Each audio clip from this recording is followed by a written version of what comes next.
మీ ముందున్న వారికి, మీ వెనుకున్న వారికి, అలాగే మీ ప్రక్కన ఉన్న వారికి కూడా ఒకరికొకరు వందనాలు చెప్పుకుందాం. ఇప్పటికే సమయం మించిపోయింది కాబట్టి కొద్ది నిమిషాలు మాత్రమే దేవుని వాక్యాన్ని మనం ధ్యానం చేసుకొని తర్వాత ఈ కుటుంబం కొరకు మనం ప్రార్థన చేద్దాం. దేవునికి స్తోత్రం కలుగును గాక.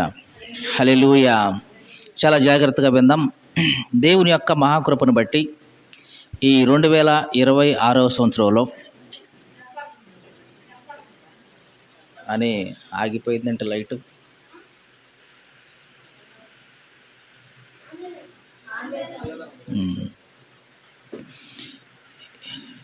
ఈ స్థలంలో మనం కూడుకోవడానికి దేవుడిచ్చినటువంటి ఈ గొప్ప కృపను బట్టి దేవుని నామానికి ఒక్కసారి స్తోత్రం చెల్లిద్దాం. స్తోత్రం స్తోత్రం స్తోత్రం స్తోత్రం స్తోత్రం స్తోత్రం స్తోత్రం స్తోత్రం స్తోత్రం స్తోత్రం. ఈ విధంగా ప్రతి నెల మనము ఇక్కడ కూడుకోవడానికి దేవుడు మనకి ఒక మంచి ద్వారాన్ని తెరిచాడు అనే చెప్పాలి. నిజంగా దీనమ్మ గారి ఈ గృహంలో మనమందరం చేరుకోవడానికి ఇది ఒక దేవుని ప్రణాళికే. ఎందుకు దేవుని ప్రణాళిక అని అంటున్నామంటే, చాలా సంవత్సరాల తర్వాత, దాదాపుగా ఇప్పుడు 3వ సంవత్సరం, ఈ 3 సంవత్సరాల్లో మొట్టమొదటిగా మన సహోదరుడు భాగ్యరాజు హృదయంలో కలిగిన ఆలోచన ఇది. ప్రతి వారం తన కుటుంబంలో దేవుని సేవకులు ప్రార్థన జరిగించాలి అని ఆశపడ్డాడు. నేను దీనమ్మ గారికి చెప్పాను, ప్రతి వారం అంటే కొంచెం మీకు ఇబ్బంది అవుతుందమ్మా, వారం వారం కాదులే కానివ్వండి, నెలకి ఒక్కరోజు అయితే కనుక మీకు చక్కగా వెసులుబాటుగా ఉంటుంది, మీకు కూడా హడావుడి లేకుండా ఉంటుంది అంటే వాళ్ళు కూడా దానికి ఒప్పుకున్నారు. ఇలాగా ప్రతి నెలలో కనీసం ఒక దినమైనా సరే దేవుని యొక్క సేవకులు మన కుటుంబంలోనికి వచ్చి 4 పాటలు పాడి దేవుని వాక్యాన్ని వివరించగలిగే ఆ స్థితి నిజంగా మన కుటుంబంలో ఉంటే గనక అది చాలా ధన్యకరమైన కుటుంబం. దేవునికి స్తోత్రం కలుగును గాక. హల్లెలూయా. చాలామంది ఏం చేస్తూ ఉంటారంటే, సంవత్సరానికి ఒక్కసారి పెట్టుకుంటే చాలే అనుకుంటాం. కనీసం సంవత్సరానికి ఒక్కసారైనా పెట్టుకుంటే చాలా మంచిది. నెలకు ఒక్కసారి అయితే ఇంకా మంచిది. కాబట్టి సంవత్సరానికి ఒక్కసారి పెట్టుకుంటేనే ఆశీర్వాదం వస్తే, మరి సంవత్సరంలో 12 సార్లు అయితే ఇంకెంత ఆశీర్వాదం ఉంటుంది ఒక్కసారి ఆలోచించండి.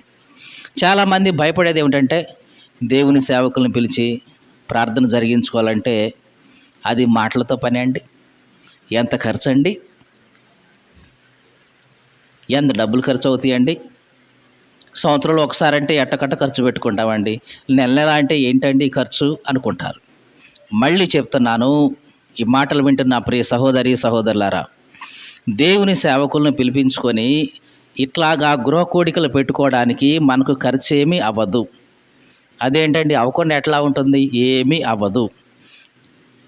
ఎందుకు అవ్వదు అంటే, దేవుడు మా పరిచర్యలో మాకిచ్చిన తలంపును బట్టి నేను నా బాల్య దినము నుండి, ఎప్పటి నుండి, నా చిన్నప్పటి నుంచి ఎంతోమంది సేవకులతో కలిసి పనిచేస్తూ వచ్చా. వాళ్ళల్లో సిఎస్ఐ వాళ్ళు ఉన్నారు, బాప్టిస్ట్ వాళ్ళు ఉన్నారు, లోదరన్ వాళ్ళు ఉన్నారు, సెవెంత్ డే వాళ్ళు ఉన్నారు, వాళ్ళలో ఆర్సీఎం వాళ్ళు ఉన్నారు. ఎంతోమంది సేవకులతో నేను చిన్నతనం నుంచి కలిసి పనిచేస్తూ వచ్చా. ప్రతి ఒక్కరిలో కూడా నేను చూసిన ఒక బలహీనత అనేది కనపడింది. అదేమిటంటే డబ్బు. ఏమిటి? డబ్బు. అన్ని విషయాల్లో మంచిగా పర్ఫెక్ట్గానే ఉంటున్నారు, కానీ డబ్బు విషయానికి వచ్చేటప్పటికి దానికి వెంటనే దాసోహం అయిపోతున్నారు. ఒక దేవుని సేవకులుగా మనము డబ్బుకు అంత ప్రాముఖ్యత ఇవ్వచ్చా అని నేను వాళ్ళని ప్రశ్నించినప్పుడు వాళ్ళ దగ్గర నుంచి వచ్చిన సమాధానం ఒకటే, మరి డబ్బులు లేకపోతే ఎట్ట బతకాలి అని. నేను అన్నాను,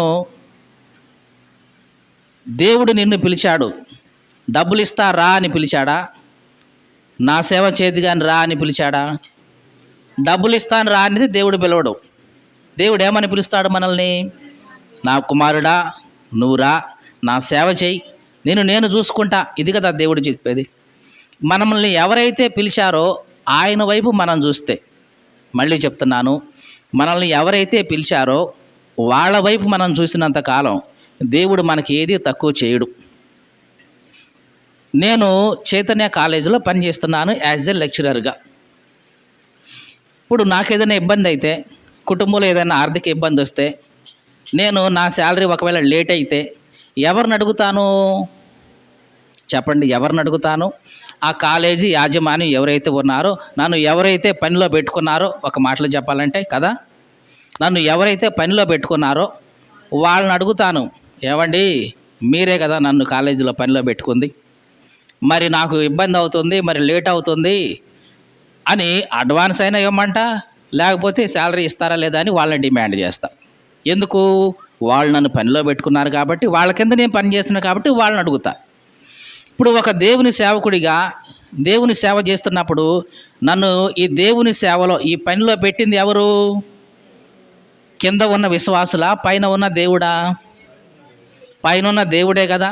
నా కుమారుడా, నీవు నా ద్రాక్ష తోటలోకి వెళ్ళి పనిచేయమని దేవుడు నాకు 2006 సంవత్సరంలోనే దేవుని యొక్క పిలుపు నాకు అందింది. అప్పటి నుంచి ఎంతోమంది దేవుని సేవకులతో కలిసి నేను పనిచేస్తూనే వచ్చాను. ప్రతి ఒక్కళ్ళలో కూడా ఈ బలహీనత చూశాను. ఇంటర్మీడియట్ చదువుతున్నప్పుడే నేను ఈ బలహీనత ప్రతి ఒక్కళ్ళలో గమనిస్తూ వచ్చాను. అప్పుడు నేను దేవుని సన్నిధిలో ప్రార్థన చేశాను. దేవా, ఏంటిది?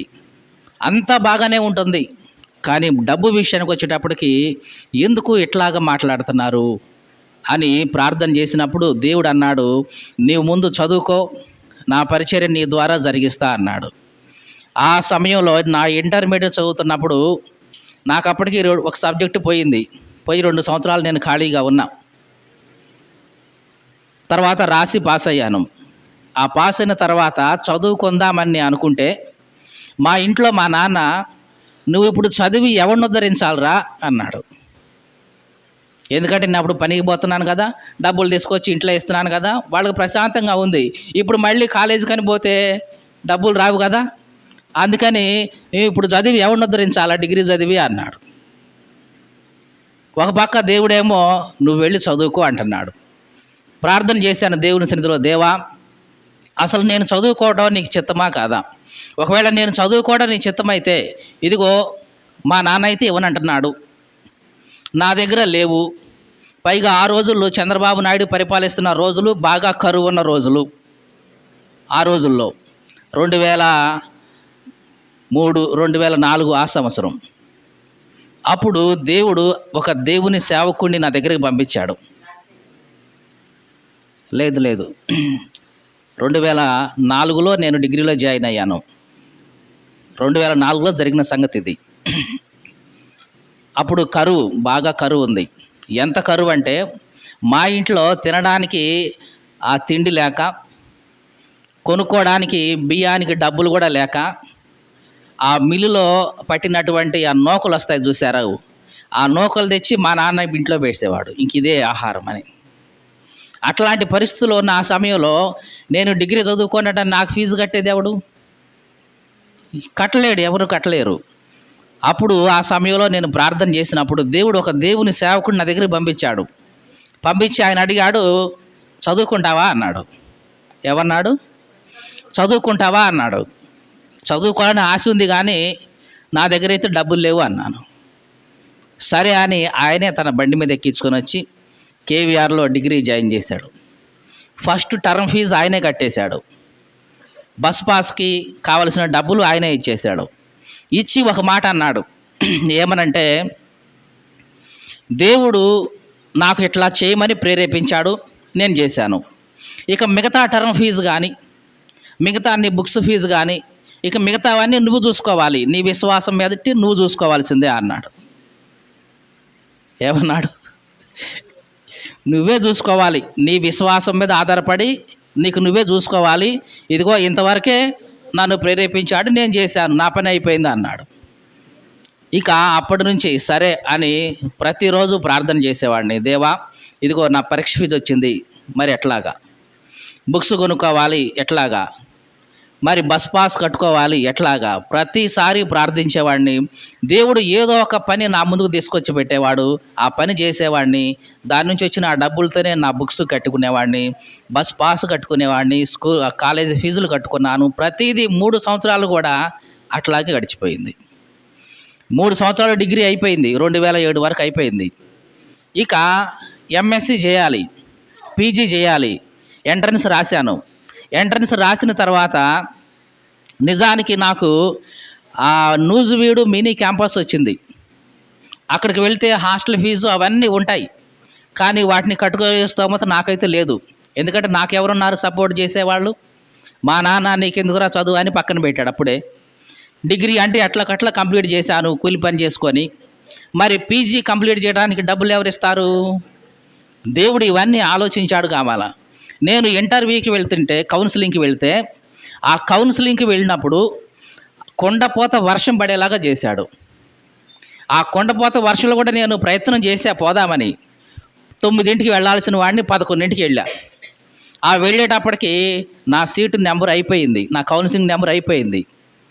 ఇక లాస్ట్లో నేను లేట్ అయ్యానండి, ఇట్లాగా వర్షం వల్ల బస్సు లేట్ అయిపోయింది, అందువల్ల వచ్చానండి అని వాళ్ళని బ్రతిలాడుకుంటే, క్యాంపస్ సీట్లు అయితే అయిపోయినాయి. నీకు వచ్చిన సీటు నువ్వు టైంకి రాలేదు కాబట్టి వేరే వాళ్ళకి ఇచ్చేసాం, అయిపోయినాయి. ఇంకేదన్నా ఉంటే ఇదిగో అఫిలియేటెడ్ కాలేజీలు ఉన్నాయి చూసుకో అన్నాడు. చూసుకుంటే ఆ దగ్గరలో కేవీఆర్ కాలేజీ కనబడుతుంది మాకు దగ్గరలో.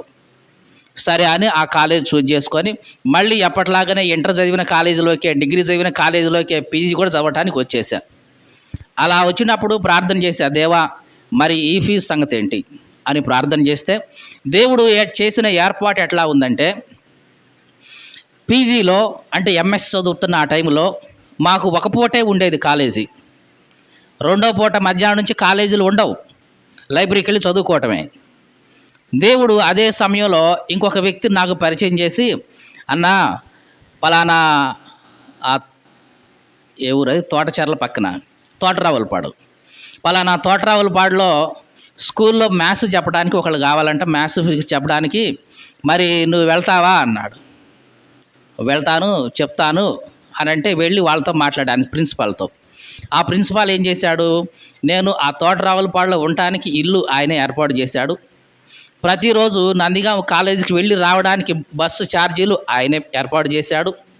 ఆడ ఉండటానికి నివాసం ఆయనే, తినడానికి భోజనం బియ్యం అన్నీ కూడా ఆయనే ప్రొవైడ్ చేసి, ఇదిగో నెలకు ఇంత ఇస్తాను, ఇవన్నీ ఇచ్చేసి నేను నెలకు ఇంత ఇస్తాను, అది కూడా మధ్యాహ్నం నుంచి నువ్వు కాలేజీ నుంచి వస్తావు కాబట్టి మధ్యాహ్నం నుంచి సాయంత్రం వరకు స్కూల్లో 10th వాళ్ళకి, 9th వాళ్ళకి, 8th 7th వాళ్ళకి మ్యాథ్స్ ఫిజిక్స్ చెప్పాలి, మరి నీకు ఇష్టమైతే రా అన్నాడు.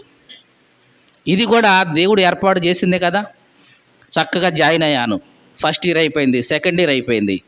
ఈ 2 సంవత్సరాలు కూడా దేవుడు నన్ను అట్లానే పోషించాడు. తండ్రి మీద ఆధారపడ్డానా? లేదు. ఇంకెవరి మీద ఆధారపడ్డానా? లేదు. ఏ దేవుడైతే నన్ను పిలిచాడో ఆ దేవుడే సమస్తాన్ని జరిగించుకుంటూ వచ్చాడు. దేవునికి స్తోత్రం కలుగును గాక. హల్లెలూయా. ఇక పీజీ అయిపోయిన తర్వాత వెంటనే వెళ్ళి ఆ నారాయణ కాలేజీలో జాయిన్ అయిపోయాం. అక్కడ చేస్తూనే మళ్ళీ పరిచర్య అందరితో పాటు కలిసి చేస్తూనే ఉంది. కాలేజీకి వెళ్తున్నప్పుడు ఉదయాన్నే వెళ్ళేవాడిని, సాయంత్రం వచ్చేవాడిని. అటు నుంచి అటే ఆ ప్రేయర్ మీటింగ్లు ఉంటే అటే వెళ్ళిపోయేవాడిని. ఒక్కోసారి నేను వారం రోజుల వరకు ఇంటికి కూడా వచ్చేవాడిని కాదు. సోమవారం కాలేజీకి బస్సు ఎక్కితే మళ్ళీ శనివారం సాయంత్రానికి ఇంటికి దిగేవాడిని. బ్యాగులో ప్రతిసారి నా ఒక జత బట్టలు ఉండేవి, బైబిల్ ఉండేది. ఎందుకంటే పలానా చోట గృహకొడుకు ఉంది, ఈరోజు రా అంటే ఇక అటు నుంచి అటే ఆ ఊరికి. ఇక ఆ నైట్ అంతా ప్రేయర్ చూసుకొని మళ్ళీ తెల్లారి వచ్చేటప్పుడు వాళ్ళే బాక్స్ కట్టేవాళ్ళు. ఇక మళ్ళీ కాలేజ్ చూసుకునేవాడిని. మళ్ళీ వేరే చోట వేరే ఊర్లో ప్రేయర్ ఉంది రా అంటే ఇంక అటు నుంచి అటే మళ్ళీ. అట్లాగా నా డిగ్రీ పీజీ కూడా గడిచిపోయింది. ఇవంతా అయిపోయిన తర్వాత దేవుడు ఈ లోపులోనే ఎంతోమంది దేవుని సేవకులతో కలిసి పనిచేసేలాగా దేవుడు ఏర్పాటు చేశాడు.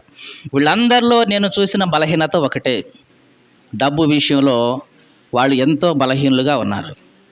దేవుడు ఇక నుంచి సొంతగా పరిచర్య ప్రారంభించు అని, అప్పటి వరకు నేను ఎవరితోనైతే కలిసి పరిచర్య చేస్తూ ఉన్నానో, అప్పటి వరకు 11, 12 సంవత్సరాల నుంచి ఒక వ్యక్తితో నేను కలిసి పరిచర్య చేస్తూనే ఉన్నాను. ఆయన నుంచి నన్ను సపరేట్ చేశాడు. చేసి ఎన్నో అనుభవాలు నేర్పించాడు. నేర్పించిన తర్వాత మేము కోదాడులో ఉన్నప్పుడే దేవుడు మాకు ఈ గ్రామాన్ని చూపించాడు. అందుకని అప్పుడే మేము అక్కడ ఇక్కడ ఈ గ్రామంలో స్థలం కొనుక్కోవడం జరిగింది. అప్పటి నుంచి ప్రార్థన చేస్తూనే ఉన్నాం, ప్రభువా ఎప్పుడు వెళ్ళాలి, ఎప్పుడు ప్రారంభించాలి అంటే ఈ 2021లో దేవుడు ద్వారాన్ని తెరిచాడు. దేవునికి స్తోత్రం కలుగును గాక. హల్లెలూయా. కాబట్టి మేము ఇక్కడ ఈ గ్రామంలో పరిచర్య ప్రారంభించిన దగ్గర నుంచి డబ్బు విషయంలో ఎవరిని కూడా అడిగింది లేదు. చందాలు ఇవ్వండి, దశమ భాగాలు ఇవ్వండి అనే మాటలు కూడా దేవుడు మా నుంచి రాదలుచుకోలేదు. అవన్నీ కూడా ఎందుకు ఏంటని కూడా చెప్పేశాం. చాలామంది అనుకుంటారు ఈయన చందాలు పట్టట్లేదు, కానీ ఈయన బాగానే బతుకుతున్నాడు, పైనుంచి వస్తున్నాయి ఈయనకి. ఏమనుకుంటున్నారు చాలామంది? పైనుంచి వస్తున్నాయి. అవును, పైనుంచే వస్తున్నాయి. మీరు అనుకున్నట్టుగా అమెరికా, ఇంగ్లాండ్ కాదు, పైనున్న దేవుడి నుంచి వస్తున్నాయి. దేవుడు ఏర్పాటు చేసిన ఆ ప్రణాళికల నుంచి వస్తున్నాయి. అంతేగాని అమెరికా వాళ్ళ నుంచో ఇంకా వేరే వాళ్ళ నుంచో కాదండి. దేవుడు మాకు ఏదైతే జ్ఞానం ఇచ్చాడో చదువు, దాని ద్వారానే వస్తున్నాయి. ప్రతిసారి దేవుడు ఇదే చెప్తూ ఉండేవాడు, దేవుని సన్నిధికి వచ్చేటప్పుడు మనిషి డబ్బులు చూసుకోకూడదు. దేవుడు మా హృదయంలో ఒక ఆలోచన పెట్టాడు ఒక సేవకుని ద్వారా. అదేమిటంటే, ఇప్పుడు నేను ఇక్కడ వాక్యాన్ని ప్రకటిస్తున్నా, ఈ వాక్యం కొంతమందికి నచ్చింది, దూరంగా ఉండేందుకులే మందిరంలోకి వెళ్ళి విందామని మందిరంలోకి వచ్చేసాడు. మందిరంలో వాక్యం ప్రకటించడం అయిపోయింది. చందాలు పట్టడానికి ఆ కానుక పెట్టో లేకపోతే ఒక కవరో లేకుంటే బైబిల్ కవరో ఇట్లా తిప్పుతూ ఉంటారు కదా అందరి దగ్గరికి. అలా తిప్పుతూ ఆ చివరి కూర్చున్న ఆయన దగ్గరికి పోయింది. ఆయన వచ్చేటప్పుడు జేబులు చూసుకుని వచ్చాడా? చూసుకోలా. వాక్యం నచ్చింది, మనసుకు హత్తుకుంది, వచ్చి కూర్చున్నాడు. ఇప్పుడు ఈ సంచి అట్లా తిరుగుతూ ఆయన దగ్గరికి వెళ్ళింది. ఆయన ఏమీ తీసుకొని రాలా. వచ్చేటప్పుడు ముందు సిద్ధపడి రాలేదు కదా, ఏమీ తీసుకొని రాలేదు. అప్పుడు ఆ సంచి ఆయన ముందుకెళ్తే ఆయన యొక్క మన పరిస్థితి ఎట్లా ఉంటుంది? అందరు వేస్తున్నారు, నేను వేయలేకపోతున్నా అనే అపరాధ భావన ఉంటుందా లేదా? తప్పనిసరిగా ఉంటుంది. మరి రెండోసారి రావాలి అనుకుంటే అతను ఏం చేస్తాడు? జేబులు చూసుకుంటాడు, చందాకి ఉన్నాయా లేవా చూసుకొని ఉంటే వస్తాడు, లేకపోతే వామ్మో మొన్న పోయా ఏమీ వేయకుండా వచ్చేసా, మళ్ళీ ఇప్పుడు కూడా జేబులో ఏమీ లేవు కాబట్టి ఇక పోకూడదు అని ఆగిపోతాడా లేదా? చెప్పండి, ఆగిపోతాడా లేదా? అంటే దేవుని సన్నిధికి రావడానికి ఒక మనిషి జేబులు తడుముకోవాల్సిన పరిస్థితి అవసరమా? ఈ మాటలు వింటున్న ప్రియ సహోదరి సహోదరుడా, మళ్ళీ చెప్తున్నాను, దేవుడు నీ డబ్బును ఆశించేవాడు కాదు. ఆయనకు కావాల్సింది నీవే, నీ హృదయము ఆయనకు కావాలి.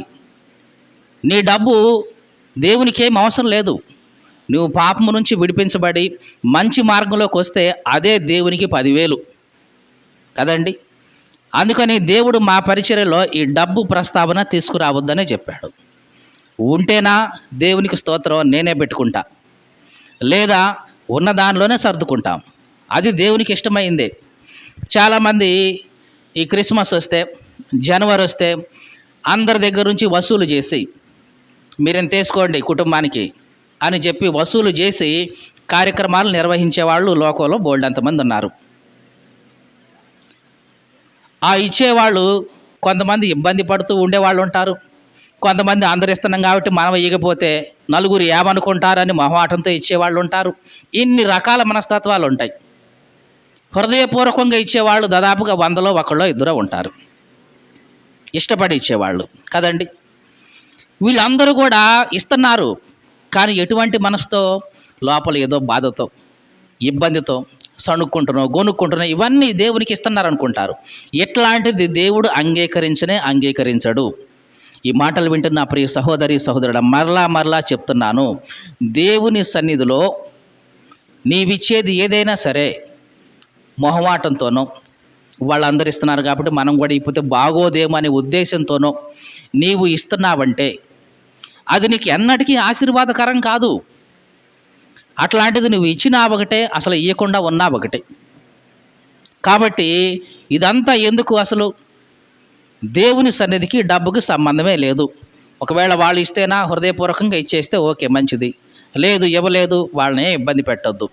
చాలాసార్లు చాలామంది సంఘాల్లో నేను చూస్తూ ఉన్నానండి. ఇదిగో పండగ వచ్చేసిందంటే ఇంటికి 5,000 వేసుకోవాల్సిందే.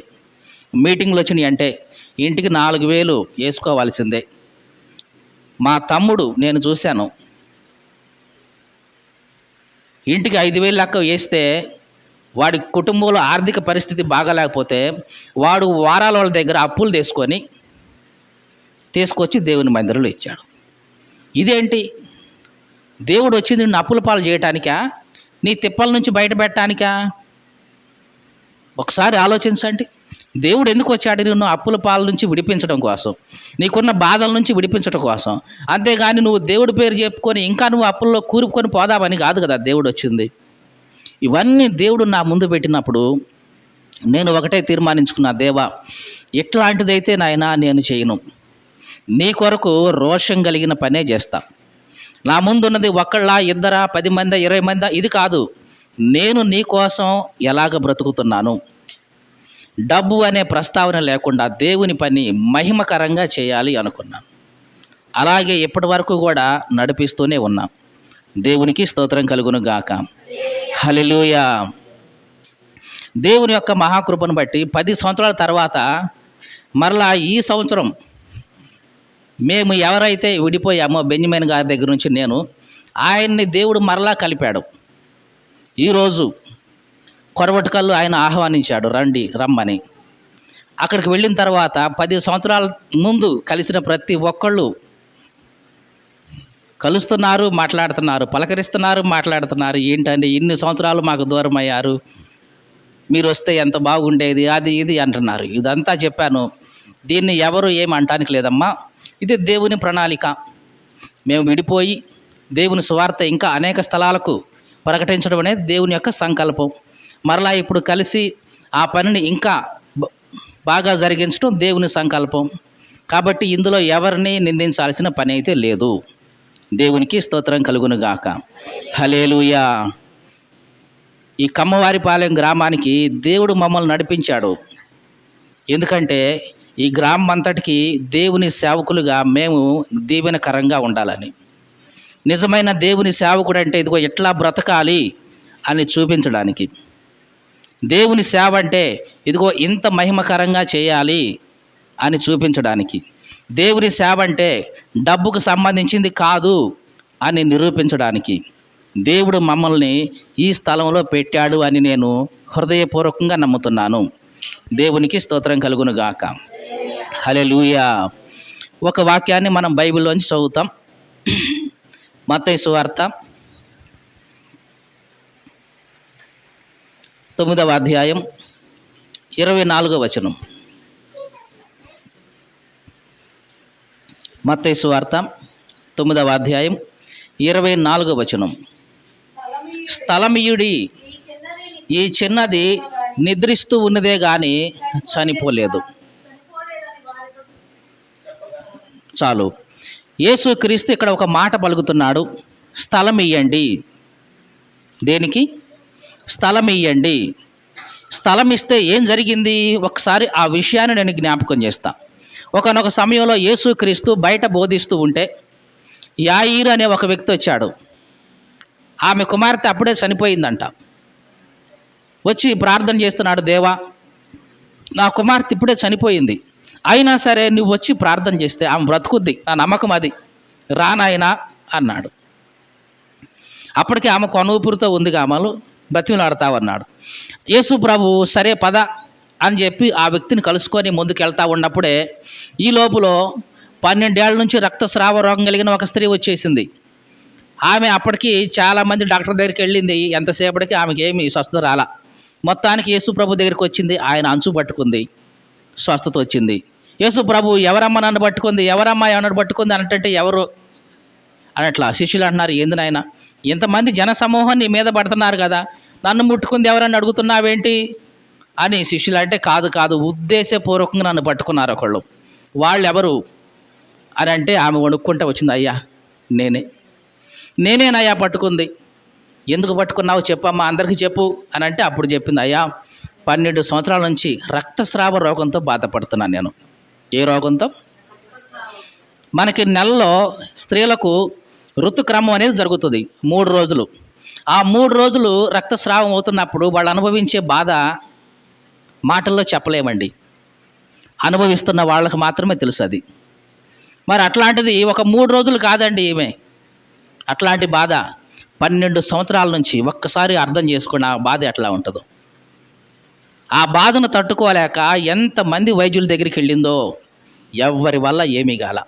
ఇంట్లో ఉన్న డబ్బంతా ఖర్చు అయిపోయింది, ఎవ్వరి వల్ల ఏమీ కాల. ఎవరో చెప్పారు యేసు ప్రభు వచ్చాడమ్మా, వెళ్ళి చూడు అని. వెంటనే విశ్వాసంతో వచ్చింది, ముట్టుకుంది, స్వస్థత పొందింది. చెప్పింది, అయ్యా ఇది నా పరిస్థితి, 12 సంవత్సరాల నుంచి బాధపడుతున్నాను అయ్యా. ఎంతోమంది వైద్యుల దగ్గరికి వెళ్ళా, కానీ ఏమీ జరగల. నిన్ను గురించి విన్నానయ్యా, నీ వస్త్రపు చెంగు ముట్టుకున్నానయ్యా, నాకు స్వస్థత కలిగిందయ్యా, ఇప్పుడు నాకు బాగుందయ్యా అని అందరిలో సాక్ష్యం చెప్పింది. ఈ లోపల ఏం జరిగిందంటే, ఎవరైతే ఆ చిన్న కుమార్తె ఉందో, యాయిరు కుమార్తె, ఆమె చనిపోయింది. ఆ ఇంటోళ్ళు వచ్చి చెప్పారు, యాయిరు నువ్వు ఇక యేసు ప్రభువును బాధ పెట్టమాకు, నీ కుమార్తె ఆల్రెడీ చనిపోయింది, యేసు ప్రభువును బాధ పెట్టొద్దు అనగానే యాయిరు కంగారు పడ్డాడు. అప్పుడు యేసు ప్రభు, భయపడొద్దు, నమ్మిక ఉంచు, పద ఇంటికి అని ఇంటికి తీసుకెళ్ళాడు. ఇంటికి పోగానే చుట్టూ ఉన్న వాళ్ళందరూ కూడా ఆ అమ్మాయి చుట్టూ చేరి ఏడుస్తూ ఉన్నారు. అంటే అప్పటికి చనిపోయిందని. యేసు ప్రభు ఏడుస్తున్న వాళ్ళందరినీ కూడా ఉద్దేశించి ఒక మాట అన్నాడు, స్థలం ఇయ్యండి. ఏమన్నాడు? స్థలం ఇయ్యండి. వెంటనే యాయిరు ఏం చేశాడంటే అక్కడ ఏడ్చి వాళ్ళందరినీ బయటికి వెళ్ళగొట్టాడు. యేసు ప్రభుకి స్థలం ఇచ్చాడు. యేసు ప్రభు లోపలికి వచ్చేసాడు. జరిగింది ఏమిటంటే, యేసు ప్రభు యాయిరు కుమార్తె యొక్క చేయి పట్టుకొని, చిన్నదానా లే అన్నాడు. వెంటనే లేచింది. దేవునికి స్థలం ఇస్తే నీ కుటుంబంలో జరిగేది ఇదే. ఒకప్పుడు యేసుక్రీస్తు ఆ కుటుంబంలోకి రాకముందు యాయిరు కుటుంబంలో ఏముంది? మరణం ఉందా లేదా? యాయిరు కుటుంబంలో ఏముంది? దుఃఖం, ఏడుపు, రోదన, ఇవన్నీ ఉన్నాయా లేవా? ఎప్పుడైతే యేసుక్రీస్తుకు స్థలం ఇచ్చాడో, యేసుక్రీస్తు లోపలికి వచ్చేసాడు. ఇప్పుడు మరణం కాస్త జీవంగా మార్చబడింది. దేవునికి స్తోత్రం కలుగును గాక. హల్లెలూయా. ఈ మాటలు వింటున్న నా ప్రియ సహోదరి సహోదరుడా, యేసుక్రీస్తుకి నీ జీవితంలో స్థలం ఇచ్చి చూడు. నీ జీవితంలో ఉన్న మరణం జీవంలాగా మార్చబడుతుంది. నీ జీవితంలో ఉన్న దుఃఖం సంతోషంలాగా మార్చబడుతుంది. నీ జీవితంలో ఉన్న వేదన నాట్యంలాగా మార్చబడుతుంది. నీ జీవితంలో ఉన్న బాధ ఏవైతే ఉన్నాయో అవన్నీ కూడా సంతోషంగా మారిపోతాయి, దేవునికి కనుక నీవు స్థలం ఇస్తే. ఈ లోకంలో చాలా వాటికి మనం స్థలం ఇస్తాం, కానీ దేవునికి మాత్రం ఇవ్వట్లేదు మనిషి. కానీ దేవునికి స్థలం ఇస్తే గనక, దేవుడు లోపలికి వస్తే గనక నీ జీవితం అద్భుతంగా ఉంటుంది. అందుట్లో ఎటువంటి సందేహం లేదు. యాయిరు ఇంట్లో అప్పటిదాకా మరణం ఏలింది. దుఃఖం, రోదన, కన్నీళ్లు ఇవన్నీ కూడా యాయిరు ఇంటి నిండా ఉన్నాయి. ఎప్పుడైతే యేసుక్రీస్తు లోపలికి వచ్చాడో మరణం కాస్త జీవంగా మార్చబడింది. దుఃఖం కాస్త సంతోషంగా మారిపోయింది. రోదన కాస్త ఇదిగో నాట్యంగా మార్చబడింది. దేవునికి స్తోత్రం కలుగును గాక. హల్లెలూయా. ఈ మాటలు వింటున్న నా ప్రియ సహోదరి సహోదరుడా, మళ్ళీ మళ్ళీ చెప్తున్నాను, దేవునికి స్థలం ఇవ్వు. ఒకవేళ ఈ 2025వ సంవత్సరంలో దేవునికి స్థలం ఇవ్వకనే నీ జీవితం నిండా కష్టాలు, దేవునికి స్థలం ఇవ్వకనే నీ కుటుంబంలో ఇబ్బందులు, భార్యాభర్తల మధ్య గొడవలు, పిల్లలకు తల్లిదండ్రులకు మధ్య మనస్పర్ధలు, దేవునికి స్థలం ఇవ్వకనే నీ జీవితంలో అనారోగ్య సమస్యలు, దేవునికి స్థలం ఇవ్వకనే నీ జీవితంలో శోధనలు, దేవునికి స్థలం ఇవ్వకనే నీ జీవితంలో లేనిపోని చిక్కులు చికాకులన్నీ పెట్టుకున్నావు. ఎంతకాలం ఇట్లాగే ఉంటావు? ఈ 2025వ సంవత్సరంలో దేవుడు నీతో మాట్లాడుతున్న మాట ఇదే, నాకు స్థలం ఇయ్యి. ఏమంటున్నాడు? నాకు స్థలం ఇయ్యి, నీ జీవితం మొత్తం మారిచేస్తా. నీ కుటుంబ పరిస్థితి అంతా మార్చేస్తా, నీ హృదయాన్ని అంతా మార్చేస్తా. ఇదిగో నువ్వు ఒకప్పుడు చూసిన కుటుంబంలాగా ఉండదు నీ కుటుంబం ఇక.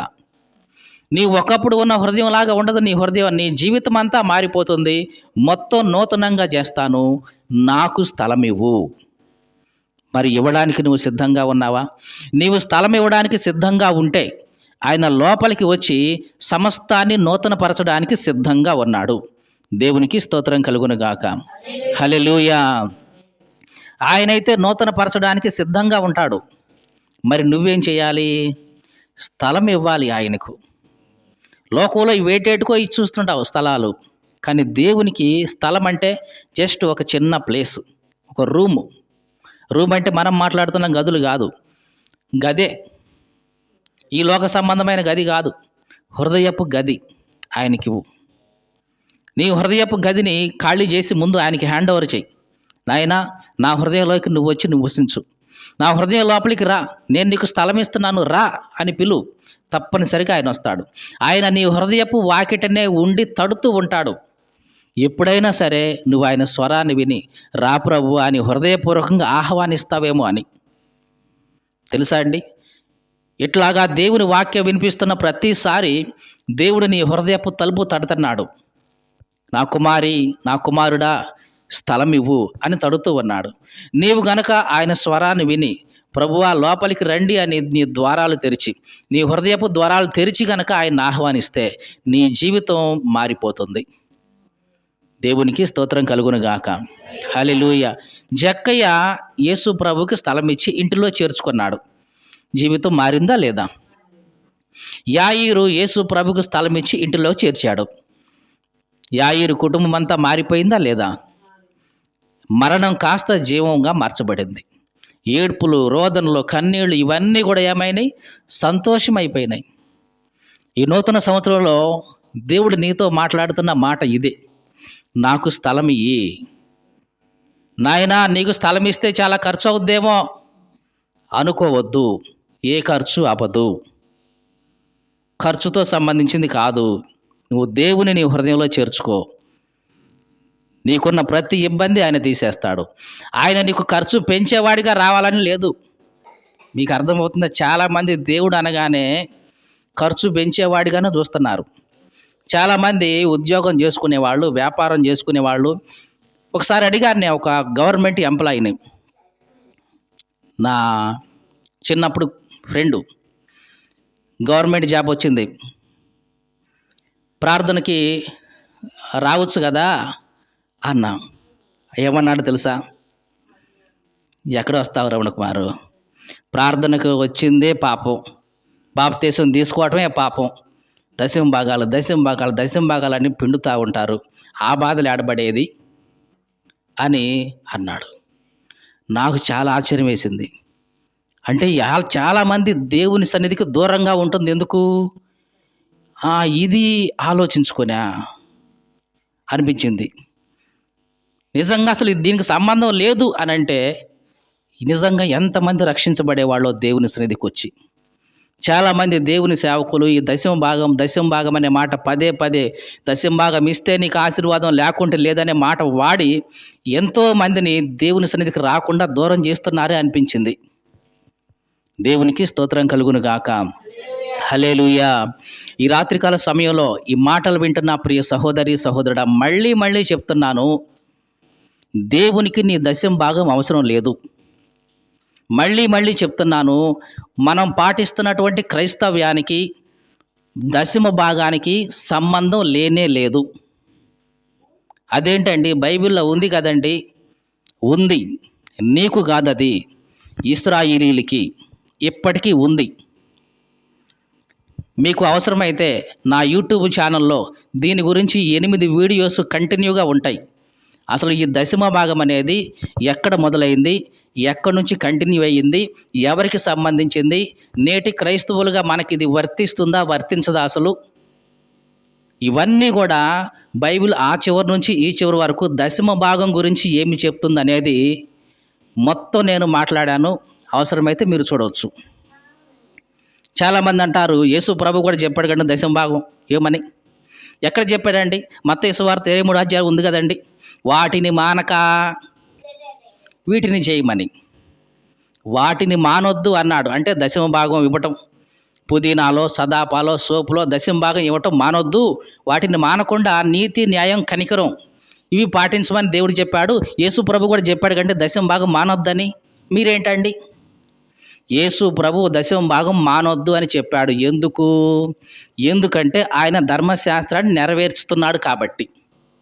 ధర్మశాస్త్రాన్ని నెరవేర్చే కాలంలో యేసుక్రీస్తు ఉన్నాడు కాబట్టి, ఆయన ధర్మశాస్త్రాన్ని నెరవేర్చడానికే వచ్చాడు కాబట్టి, ధర్మశాస్త్రంలో ఆజ్ఞ ఉంది కాబట్టి ఆయన పాటించమని చెప్పాడు.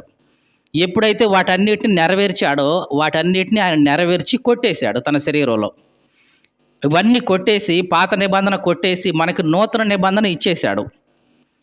ఇప్పుడు మనం నూతన నిబంధన యుగంలో ఉన్నాము. ఎక్కడున్నాం? నూతన నిబంధన యుగంలో ఉన్నాం. ఈ దశమ భాగం అనే ప్రస్తావన పాత నిబంధన యుగానికి సంబంధించింది.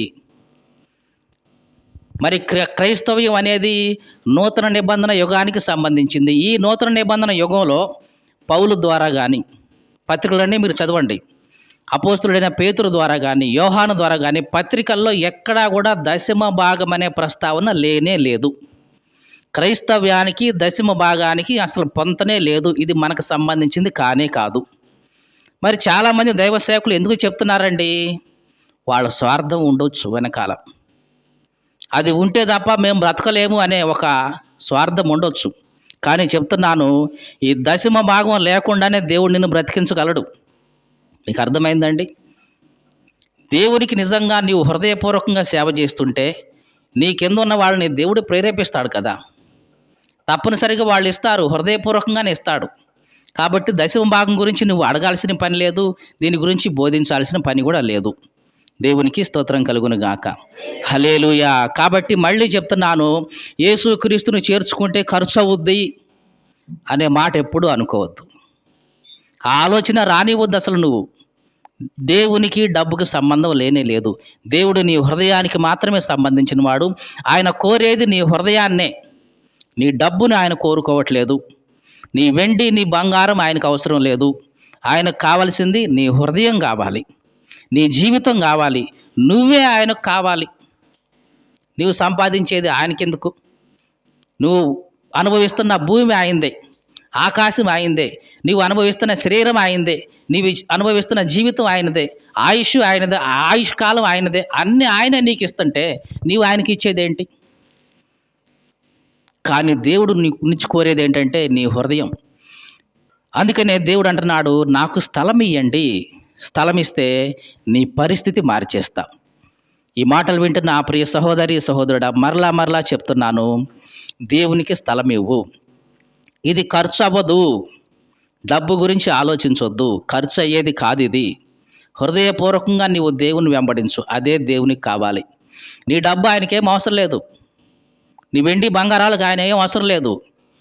కానీ నీ హృదయం మాత్రమే దేవునికి ఇవ్వు. ఇదే దేవుడు నీ నుంచి కోరేది. దేవునికి స్తోత్రం కలుగును గాక. హల్లెలూయా.